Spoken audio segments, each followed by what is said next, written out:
Welcome to waves media Telugu. Guntur జిల్లా ప్రత్తిపాడు నియోజకవర్గం కోయవారిపాలెం దగ్గర సీసీఐ పత్తి కొనుగోలు కేంద్రాన్ని పిలిచి 11 రోజులైనా ప్రస్తుతానికి రైతులు కొద్దిగా ప్రత్తి వచ్చినా కొనుగోలు చేయని వైనం.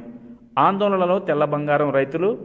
వచ్చిన ప్రత్తి నెమ్ము శాతం ఎక్కువగా ఉందన్న సీసీఐ బయర్లు. రైతులు పత్తి తీసుకురాగానే వెంటనే కొనుగోలు చేసిన నెమ్ము శాతం ఎక్కువగా ఉండటం మిల్లర్లు కొంటారా లేదా అనే సమస్యలో అంటున్న బయర్లు.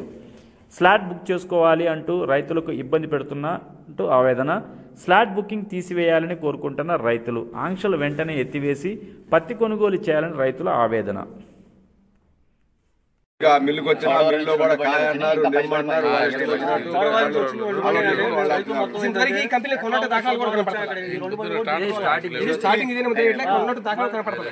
ఇక్కడ ఎమ్మెల్యే గారు అంటే ఏమన్నారంటే